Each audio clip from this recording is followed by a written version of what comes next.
peut aussi faire la plupart des mouvements que nous pouvons faire en chien tête en bas à quatre pattes aussi. Donc on va venir trouver la position à quatre pattes comme on l'a fait pour la salutation au soleil en passant par la fente basse et la position agenouillée. Et donc on trouve le départ avec les mains et les genoux au sol, les orteils crochetés.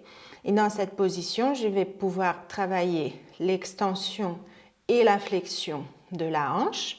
Et c'est ici où je peux utiliser les briques pour élever un petit peu le sol et créer un peu plus d'espace pour les hanches.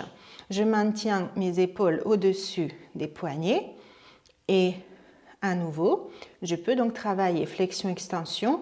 Je peux aussi travailler rotation externe, rotation interne, sans me pencher du côté d'appui, mais en maintenant le bassin à niveau.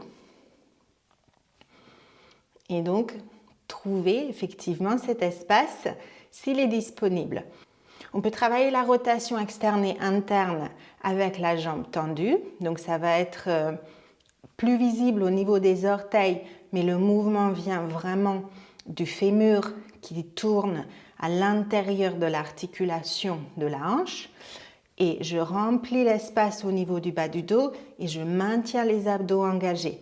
Quand le levier est plus long, c'est plus difficile à contrôler, peut-être au début.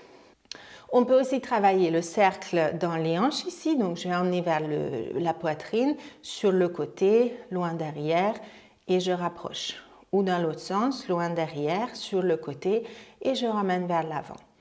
Si j'ai plus de force et que je peux rester en appui sur les mains, je peux aussi un petit peu décoller mes genoux du sol et travailler genoux vers la poitrine, jambes vers l'arrière. Mais je ne lève pas trop les fesses pour maintenir un engagement au niveau de la colonne vertébrale.